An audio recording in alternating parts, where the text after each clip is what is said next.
Hello and welcome to Let's Plays Disco Elysium Part 19. So, we left off in the middle of this very interesting conversation with Everett Clare, in which we kinda went to pot, but we seem to have regained control of the conversation and are actually doing some questioning now.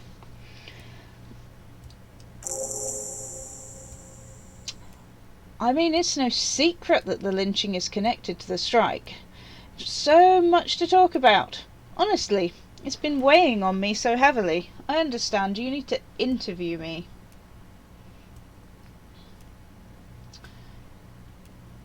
I sense there's a but. But there's a thing that's been keeping me up all night.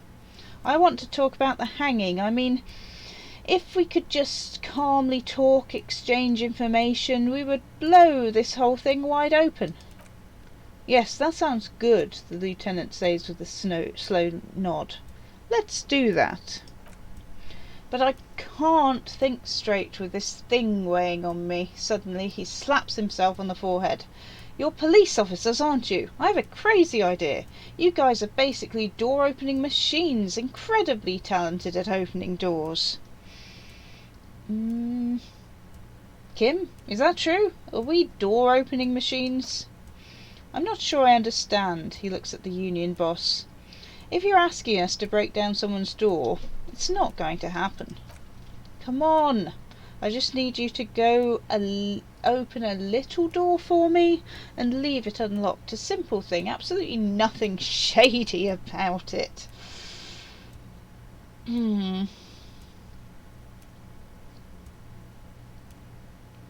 I bet you don't even know anything about the hanging. Harry, my dear friend. He sinks deeper into the chair. I am what people call a local bigwig. I know everything that goes on in Martinez.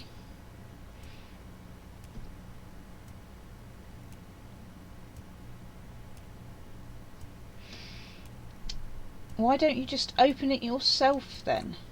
Harry, I'm a very busy man, and more importantly, I don't have that extraordinary physique you do.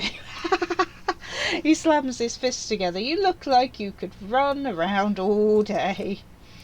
You want to send someone a message that the police are working for you, says Kim. I repeat, I'm a very, very busy man, Mr. Kusanagi, and therefore I must officially enlist outside help. He turns back to you. So what will it be, Harry? Whose door is it? Oh, no one's. It's just a weasel. A weasel lives there. Nothing for you to worry about. What do you mean by weasel? A loud, blabbering weasel. When weasels feel no one is watching, they start acting foolishly. He removes his glasses and rubs his nose. Just go there, unlock the door, and leave it open. It's been such a burden on me, Harry. I just want this over so I can discuss business with you. He puts his glasses back on. I can't accept this thing. Refuse the task, for now. Of course, Harry, I understand, but if that's the case, I don't think we'll ever find your gun. Ever worse, or even worse, misspelling, we won't be able to speak like equals about the murder. Perhaps this was just bad timing for you? Know that you can always come back to me. I really hope you do. He winks at you. For your sake, my sake, and for your gun's sake too. The lieutenant sighs. Yes, we both understand what you meant. This may be the only way, he thinks. I won't hold it against you. In fact, we probably should reconsider later. I met Joyce, your company representative. Oh, that's very nice. I haven't gotten around to her yet. I'm very, very busy. You see, he adjusts a button on his sleeve. I hope you're getting along. One thing I want to make very clear, Harry, is that this is not some kind of union versus corporation situation. Everybody is just pals here. Just pals. Yes, we're all trying to do what's best for Martinet. His smile widens. Don't feel like you shouldn't work with her just because you and I are such good friends. I'm not a jealous guy. Whoa, that's so nice of him. Suspiciously nice. Okay. What happened to the previous negotiator, Mr. Galmont? What do you mean, Harry? The man sounds annoyed. Nothing. I let him go. He made concessions for the company in previous negotiations. Why would you let an ally like that go? He's an old man, Harry. I wanted him to spend more time with his family. He looks down and sighs. God knows how long he's got left. You called him a midget. Harry, he exclaims, indignant. I have little people in my organisation. I would never call someone a midget. What is this? Honestly, I'm beginning to think you're a midget, Harry. Abruptly he smiles and changes his tone. I'm only kidding, Harry. You're not a midget. No one is. We're pals. Why haven't you let her in to see you? If she actually wants to see me, she will find a way. Any good negotiator would. I just don't have anything to discuss with a bad negotiator. He doesn't want to see her. It's that simple. Joyce said the previous union leader vanished under suspicious circumstances. Vanished? Harry, the woman left her casserole in the oven and couldn't make it here in time for the voting. Oh, did I leave my casserole on? Better go home and check. The election can wait. The man frowns disapprovingly. When she got back, the whole thing was over. Wait, there was no mention of a casserole from Joyce. Funny, Joyce didn't mention any casserole. Harry, Harry, Harry. He flicks his fingers. Do not fixate on this little matter. Maybe it was a rabbit stew or a hairdryer and iron. The point is, her heart wasn't in it. Mine was. That much is true. His heart truly is in it, though you wouldn't think so by looking at him. If it's spilled blood you're looking for, then there certainly isn't any in his expression or demeanour now. Are you sure? I find it a little odd that you're so pally. I'm just a nice guy, Harry. I wouldn't be where I am now if I wasn't. He slams his fist into his hand. Politics is all about emotions, and I want you to have positive emotions when you think about me. Okay, let's talk about something else. Of course, Harry. Let me just assure you one more time, it's perfectly okay to share anything we discuss here with this Joyce. This is a completely transparent organisation. I have no interest in what she is doing, but I myself have nothing to hide. Your business is your business, and I respect your privacy. Just remember, none of this, he makes an all-encompassing gesture, is a secret. Tell her about all of it, my brother's picture, my singing swordfish clock. He looks around. Tell her how overweight I am and how I'm helping you find your lost gun. Tell her about everything. Everett doesn't mind. It is rather interesting to tell people things about each other, isn't it? And it was nice telling him about her right now.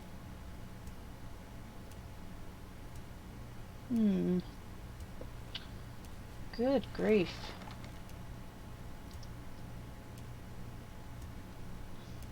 Let's go with what's in the container that's outside your office. My dear Harry, there are literally millions of containers in this harbour. I couldn't possibly remember what's in all of them. There's something special about it. It was attached to the Kavulsund crane. Harry, you smooth-talking son of a bitch, she says with the fondest of smiles. Time is a precious resource, and I don't have enough of it to count containers with you. Smooth-talking? Maybe that's the way to go about opening the container. You should at least try convincing it. What?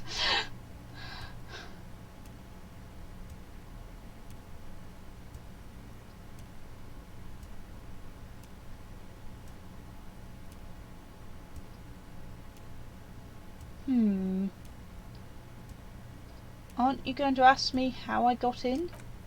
Harry, he says almost gently, honestly, I'm just relieved you didn't get a hernia, a man of your age.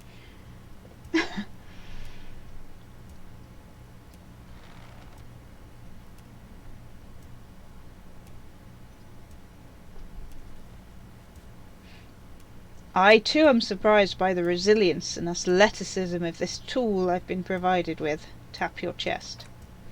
Yes, yes, Harry, you are obviously in peak physical condition. I salute both your initiative and physical prowess. Very impressive, Harry, very impressive. Anyway, I assure you I am very well informed man. Information reaches me before I even get the chance to request it.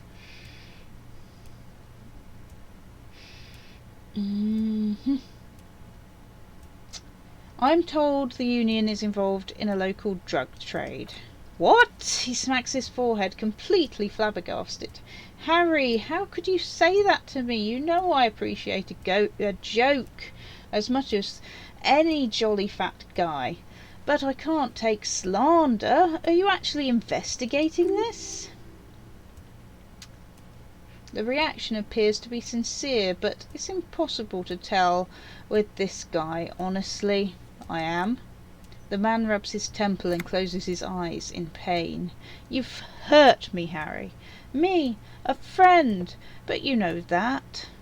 You know what? He perks up. I trust you.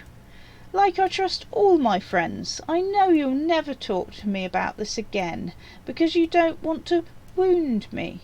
So do what you want, and let's change the subject. He's hiding his real reaction behind courtesy. Thank you for understanding. The lieutenant looks him in the eye. We will continue to do what we must. You too, Lieutenant. He chuckles suddenly. You know I like you, but you never were my favourite. I'm a Harry guy. I'm Team Harry. None taken, the man quickly replies and then turns to you. Did we have anything else to do here, Harry? Okay. You called me Mr. Dubois. Why? Of course, let us dispatch with the formalities. You call me Everett, I call you Harry. That's what the hanged corpse called you, Harry. So that's really my name? My God, so it's true? I didn't want to believe it, but you are a fantastic science fiction amnesiac cop, aren't you? He shrugs with an amazed expression. What are the odds of that? I think the odds of that, he looks at you, are very low. It might be a good idea to hide your confusion. I mean, see what his game is first. My memory's fine. I'm just testing you. It's good to hear that, Harry. Apparently my sources were wrong. He pats the brown folder in front of him. However, if you did have a spot of memory trouble, I could help you out with my big fat folder. Words flow like a river of honey from his lips. I guess word has already reached him. No matter, no harm done. It's just a brown folder. You can't make out what's written on it. Are you trying to tell me you've gotten hold of some of our documents? The lieutenant inspects Everett over his spectacles. Mr. Kitsuragi, would you mind? His eyes never leave yours. Me and Harry are talking about his lost identity right now. Asking too many questions will make you look weak. You should maybe focus on the folder. Don't just jump to the folder. That's not smart. Shows you're on the edge. Do some probing first. Cool.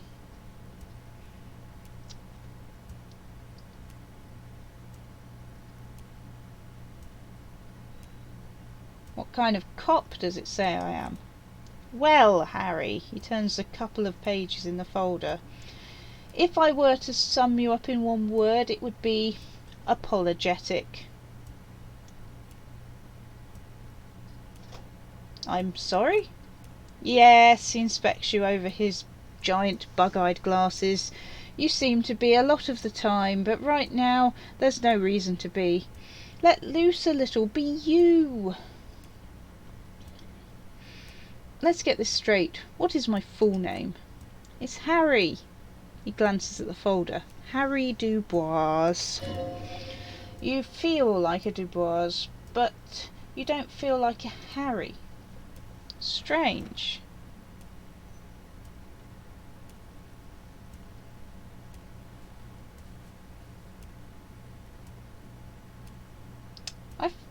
Okay. I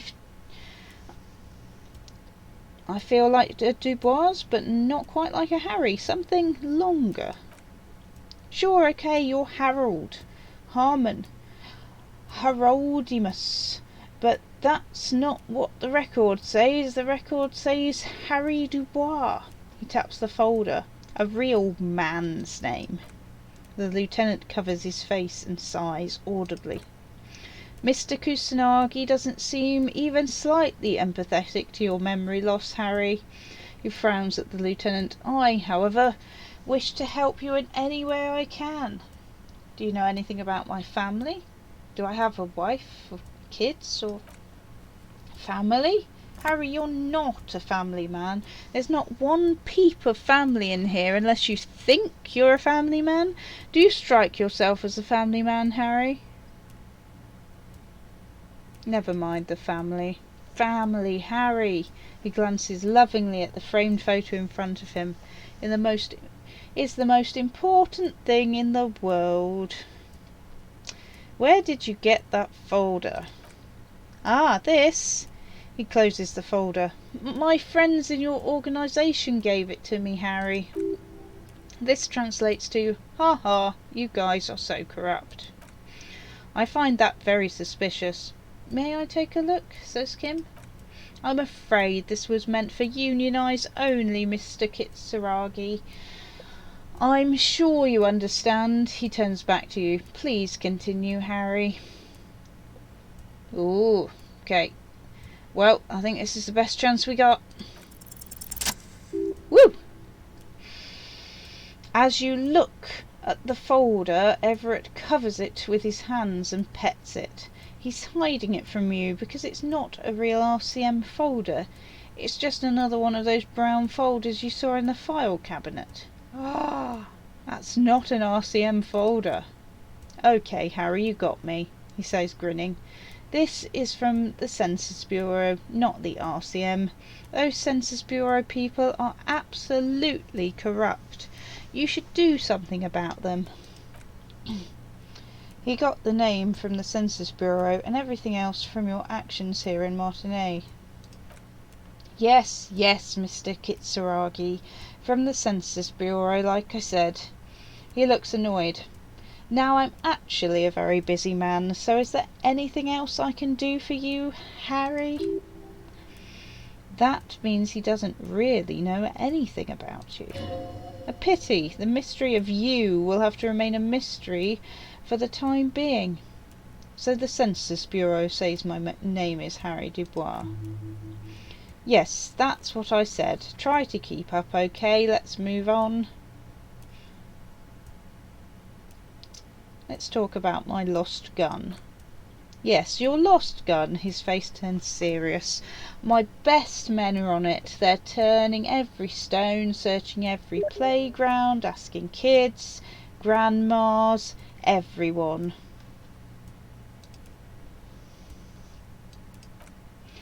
Your gun will be found, Harry. Let me assure you of that. He winks at you. It's just a matter of time and effort. The only way to find it seems to be working with him. He might even be holding your gun hostage.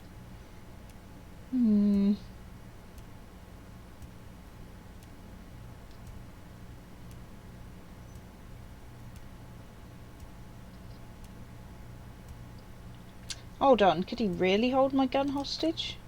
Who knows? Only one thing is certain: if you work with him, you're going to get it back, and working with him might be the only way to do it.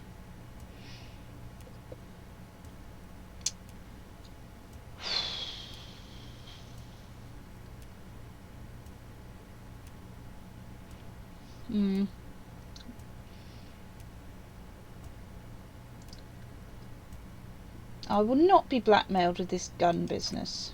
Harry, I was only trying to be tactful. A lost gun is a dangerous thing. I can't have it around in my neighbourhood. His tone is suddenly very serious. Kids could be playing gun roulette with it as we speak. Teenage gangs could be arming themselves. Get a hold of yourself, Harry. I assure you, we are working on it, says Kim. The lieutenant is concerned about the lost gun and feels the fact that you haven't prioritised looking for it is unfortunate, if inevitable, and doesn't put the RCM in a good light. Excellent, Mr. Kitsuragi. That's excellent news. He claps his hands together. Looks like we have a friendly gun-finding competition on our hands. God. I'm considering opening that door you asked me to open. Perhaps it will help me somehow? A fantastic change of heart, Harry. He rubs his nose. Go talk to Manana down by the gates. He'll brief you and give you the key. Just open one little door. You don't need to go in or anything. I just want that weasel to come home and see the unlocked door. That's it. Anything else we should discuss? I'm going to leave now, but we might talk again later. Wait! He leans, reaches into his drawer and pulls out a plastic card. You need this to get in and out through the gate. Thanks. I was wondering how I was supposed to get out. Here, you're one of us now, a real red and white Union man. Take care, Harry.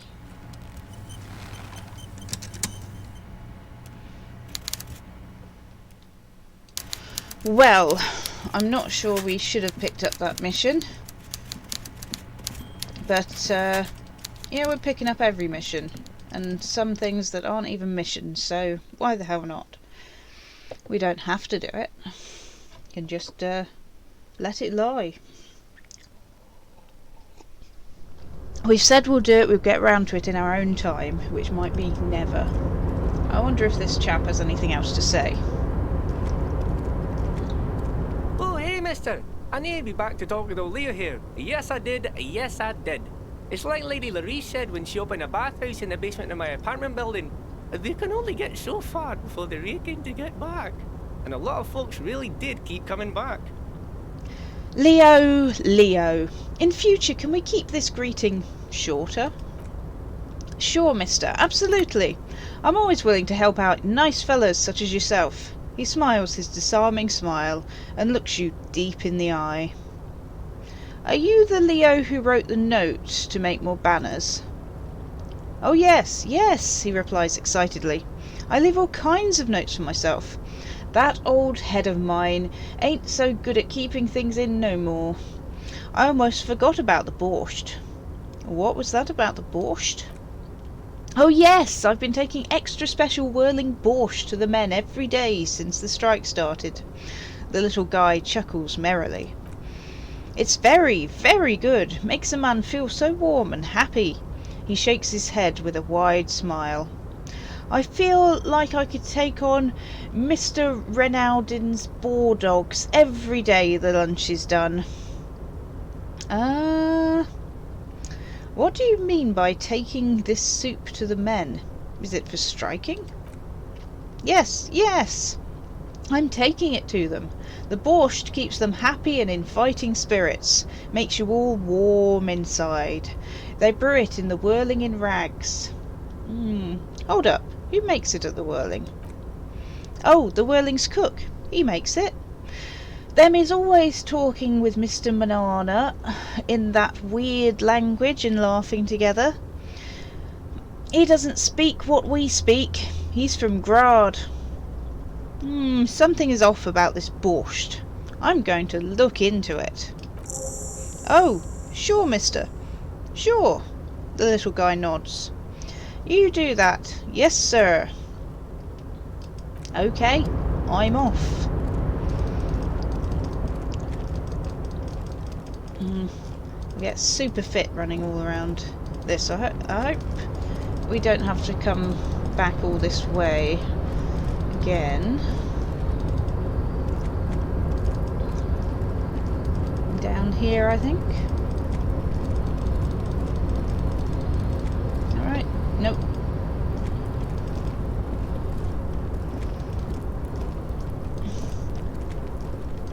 Now we should have a card to get through that locked door.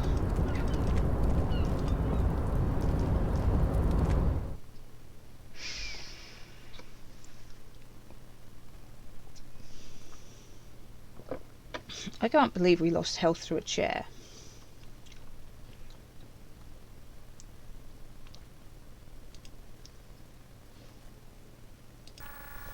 Nothing to see here. Oh, unless we want to go through the files again, but don't think so. Yes, it worked! I've got an idea where this door comes out. I think we might have looked at it from the other side. Oh, almost certainly.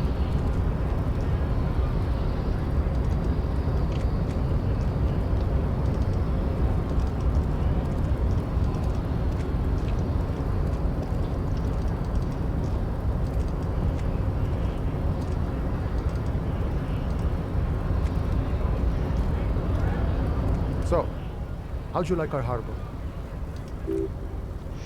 You've been in there, he means. Talk to the boss man too, probably.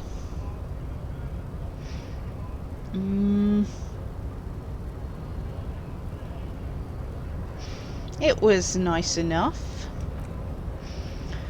It's but a rest area on the path leading across open plains, he notes solemnly, then turns to you, a wide smile adorning his face.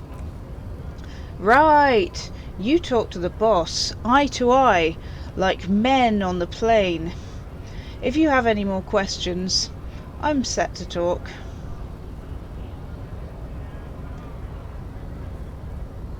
Any idea who killed the hanged man? The mercenary, aye? He shrugs. Who could have killed him? That's indeed the question. Why even do such a thing? He shakes his head solemnly.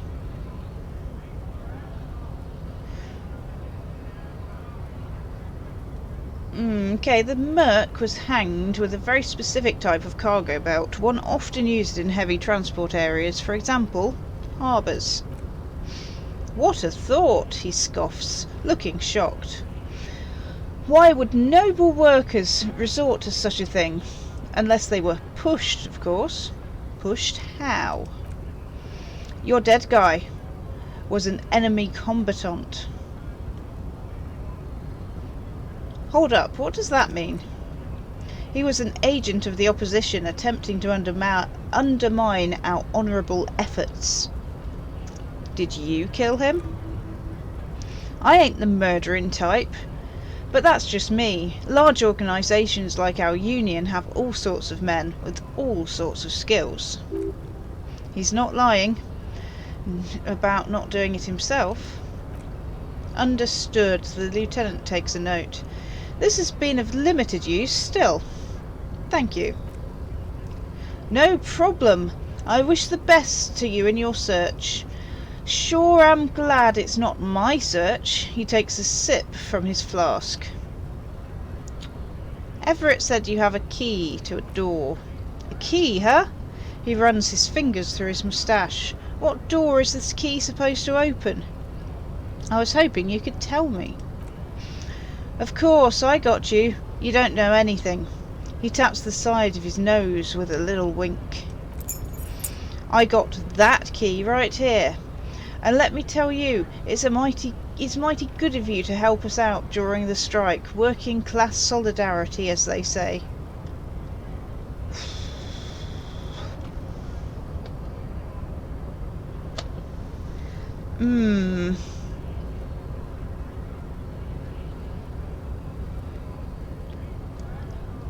I'm not really doing this for political reasons. Oh, so the none of the above type, are you? I get it. I get it. I like to keep my distance too, he nods. But it doesn't matter. It's a good thing you're doing. Thanks. What you're looking for is a basement door behind the greenhouse. That's behind the whirling in rags. That's all I know. Our organisation is what you call compartmentalised. Means we keep out of each other's business. Okay, but where did you get the key from? The janitor gave it to me. Nice fella. We talked about life and things that really, truly matter.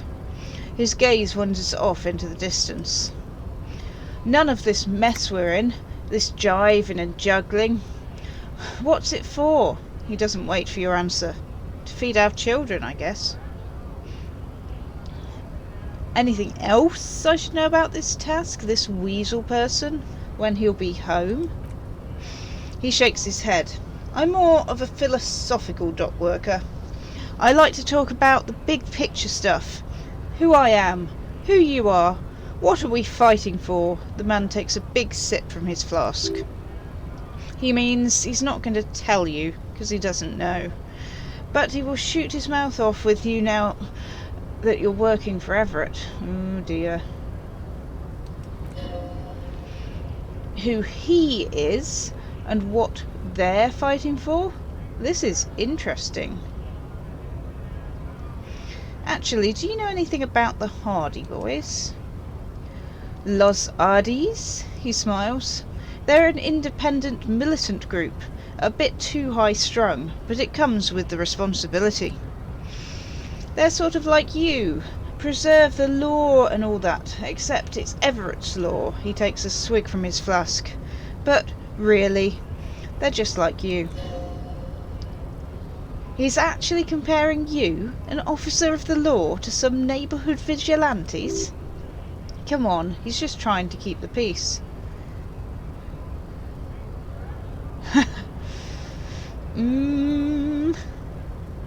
There is only one law, friend, and that's me. Why not? Must be nice being something else for a change. The rest of us are just folks. Why are you striking? We're negotiating our share. Your share. Aye, he seems pleased with himself.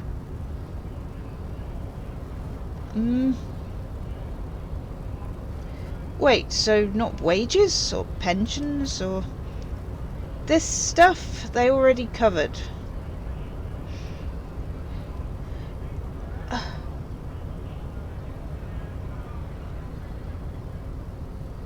Shouldn't you be grateful then? It's a lot more than most people here have. Never grateful. Were we ever grateful, we'd have nothing. You fight for every piece. How large a share would you like? All of it. However, right now we want all the harbour workers to be on the company's board, so they could take part in the decision-making process. This seditious talk sounds like communism. Just so we're on the same page, communism is basically wanting to kill the rich people or deporting them to a labour camp in the southeast Grad. But don't say that out loud if you're a communist.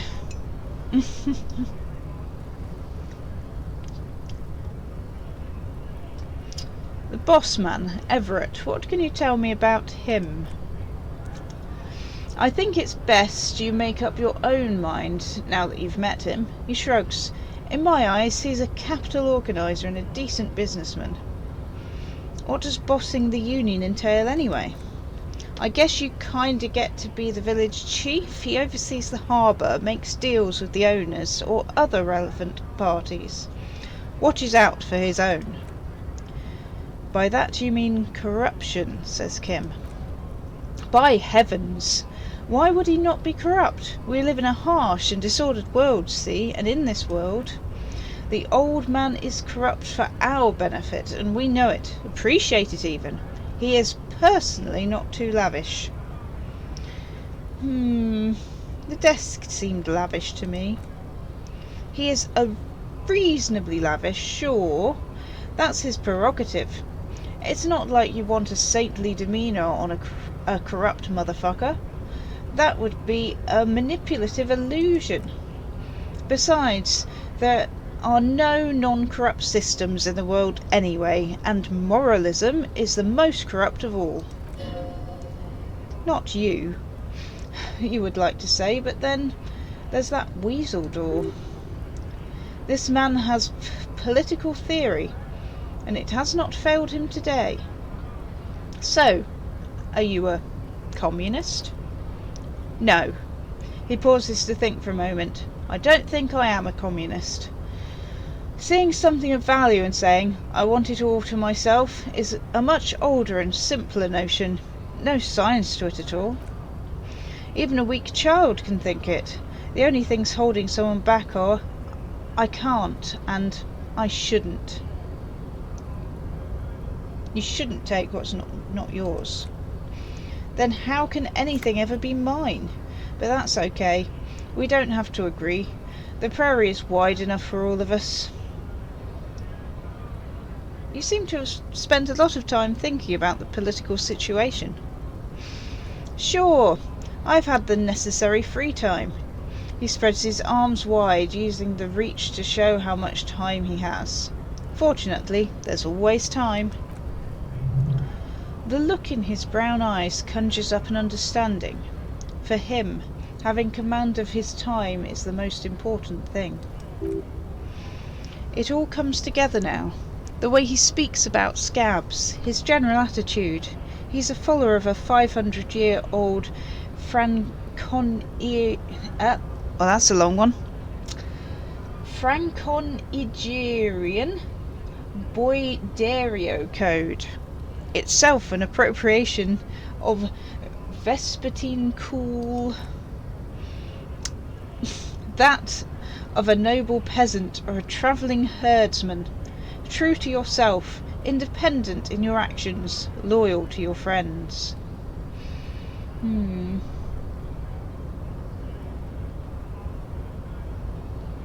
Doesn't sound that cool. Sounds antiquated, obsolete, passé. It's not disco.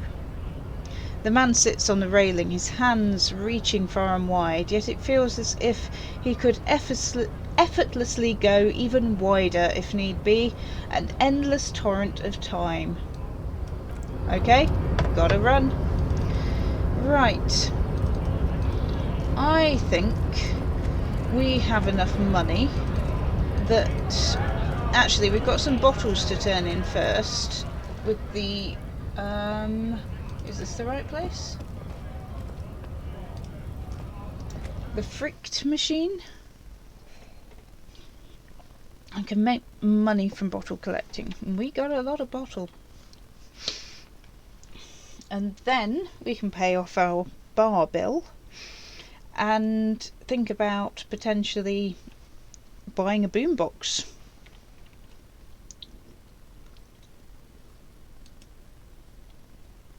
If we want to be disco. Right. Insert my bottles. Oh man, I thought we had loads. Your bottles clunk into the machine and the money appears with a satisfying jingle. You're a richer man now. Well, very slightly. I guess it's more better than nothing. Is what it is. We don't have anything to buy in that shop that I'm aware of, or any reason to speak to the cashier.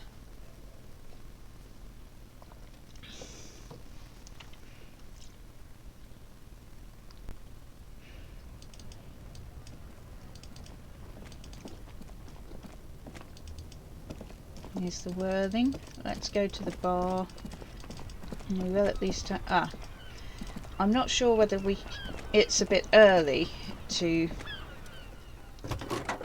follow up.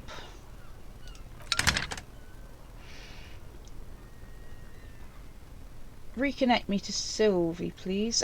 No, we don't need that. Did you find the owner of the armoured boots, is what we want to ask. Not yet, but I was able to convince the database people to share private sector information. They promised to get back to me by tomorrow morning. Did you have any other questions? Nope, nope, nope.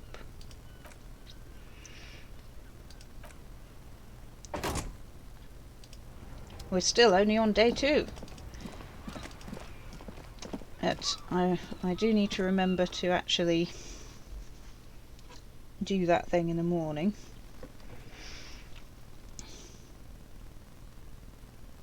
We have to go to that flat at about 9. Very important to remember.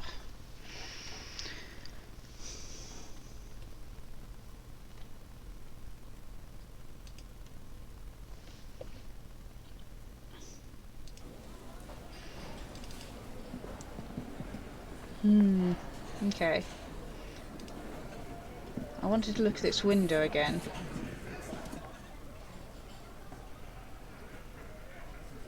Seen the mysterious door. It's not time yet.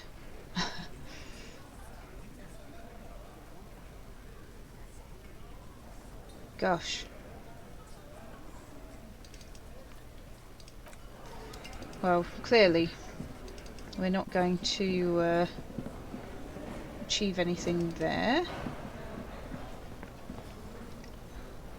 And we need to talk to the cook as well. Can I help you?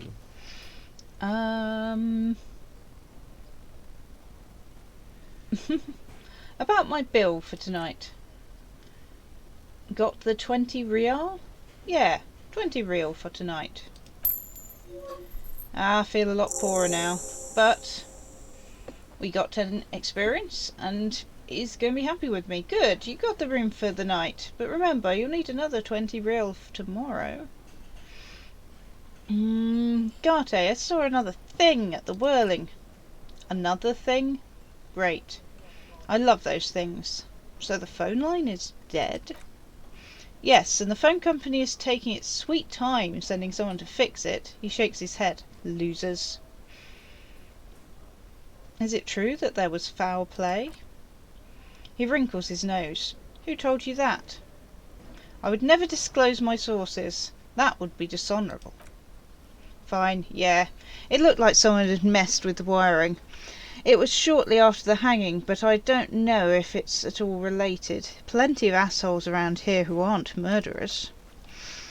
If you do find out who cut the line, though, let me know so I can forward them the repair bill.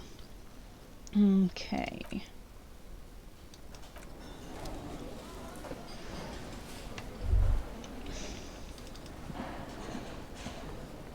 We don't look threatening at all running around with a crowbar, do we?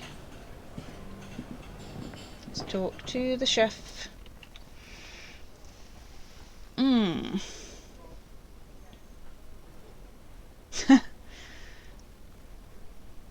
wouldn't mind if I were to boil some boots here, would you? The man takes another drag of his cigarettes and shakes his head, smiling widely. It's not clear whether he understood your question. It doesn't matter, you're a police officer, you can do anything you want. Okay. What is in that borscht you're making there? Point to the large pot. The man says a couple of sentences in that strange language of his, and then seems to wait for you to speak. I'm pretty sure he asks you a question. He doesn't know your language. You can just say something cool in return. Mercury rising on your fingers through your hair. The man looks at you, then at the soup. His face lightens up. He picks up a bottle from the shelf. Bart, need more vodka? Okay, so it's vodka that keeps the men happy and in good spirits. Kim nods. Clever move by the Union. Of course, vodka.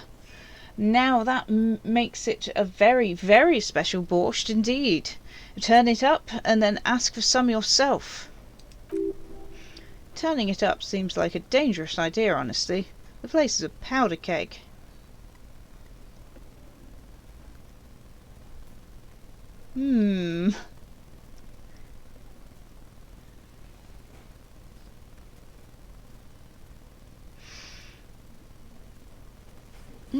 So we can have him add more vodka, or take the vodka, or not put any vodka in it.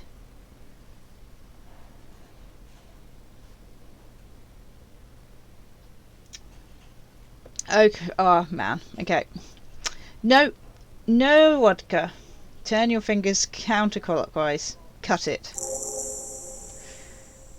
The cook gives you a long, disappointed look, then turns the stove off and seems to wait for you to speak. Leo says you're friends with Manana, is that true? The mention of Manana gets his attention. He smiles and delivers a whole slew of unfamiliar words and lively gestures, then falls silent again.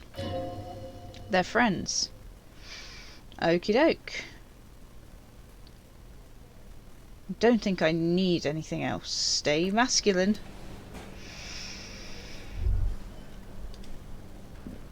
Right, mysterious door, mysterious door. Touch the door. Didn't get anything else out of that. This industrial gas-powered stove has been used to prepare food for many hungry hostel guests. There are several pots and pans on hand. What are you planning to do? Throw a dinner party? Please refrain from culinary experiments until after we finish the investigation, says Kim. Whatever you planned, you have to do it when the lieutenant's gone. Okay.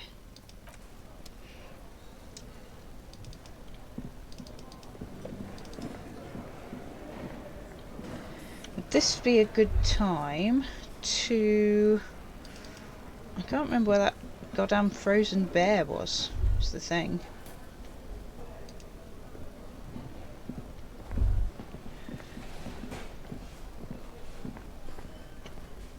It's all about money, you know.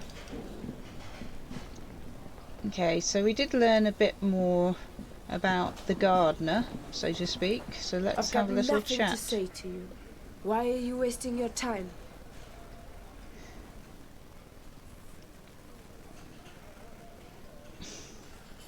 Are you Lizzie, Elizabeth, Miss Beaufort? I suggest not wasting time on trivial pleasantries and focusing on why you are actually here. Titus Hardy. She points to the man at the table. Even though she has an excellent control over herself, something moves behind her eyes, in the way she stands, in her face. You caught her off guard. Push her some more.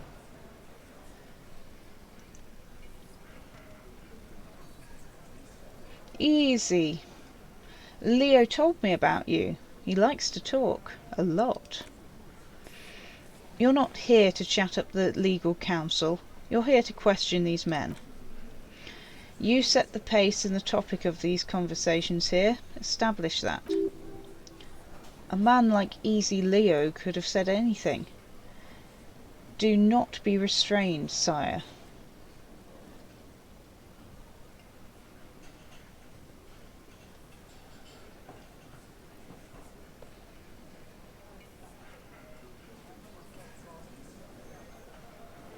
He said you were in debt to Mr. Clare.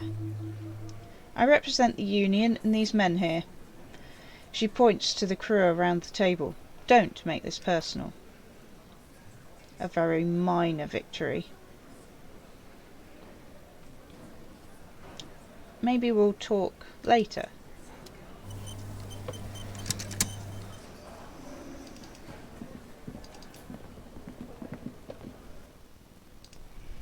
Okay, so I think go to the bookshop and have a look at the ice bear fridge.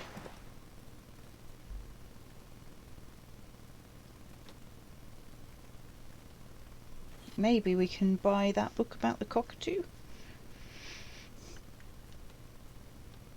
It'd be nice to buy the RPG games, but we'd have to be a darn sight richer to be able to do that.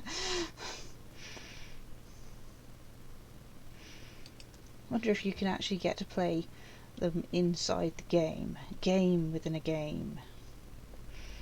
Right, so the cockatoo books is up here. Let's be careful now. Just here, right? From a Zreek. From A to Zreek. Okay, a guide to a well-behaved cockatoo.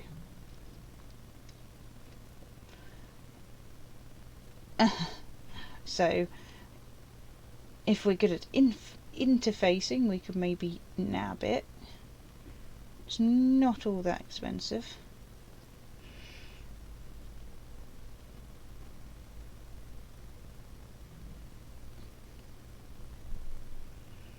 Let's buy it. I want to buy the Guide to Cockatoos. Oh, a nature enthusiast. Good choice. I knew it was a good idea to keep that around. Right.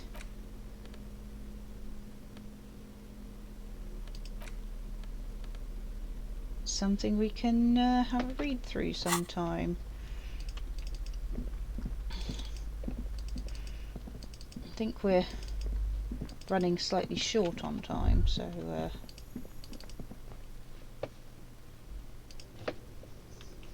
okay. Where was this darn fridge?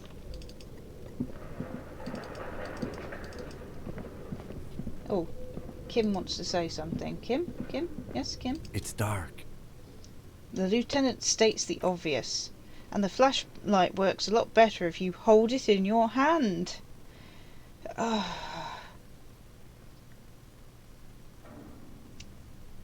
Flashlights go in hand? Stare at your hand uncomprehendingly. Yes, the lieutenant says, you might even call it a feature of the universe that you need to hold items to use them. That makes no sense at all. The lieutenant frowns. I'm sorry, the fundamental laws of the universe don't seem to agree with you, detective, but the fact remains that it's too dark to see in here without the flashlight. Come on. We got work to do. Some areas are inaccessible without your flashlight. And Kim will lecture you about it. Okie doke.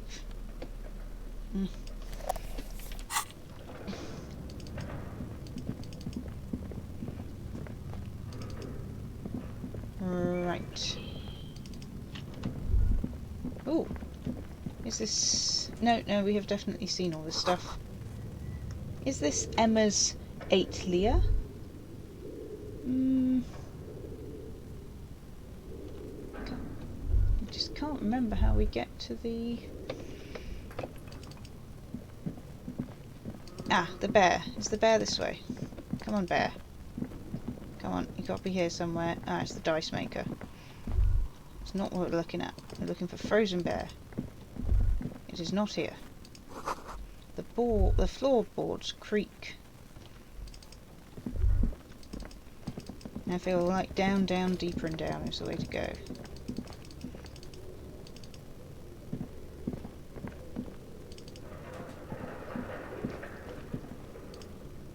Ah.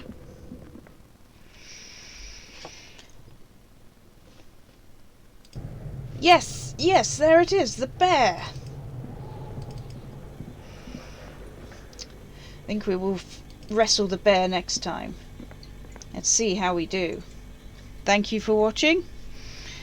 If you like more of this, then subscribe if you will. But for now, farewell. Hope to see you next time. Thank you to my epic patrons who make videos like these possible. If you enjoyed this content and would like to see more, don't forget to subscribe.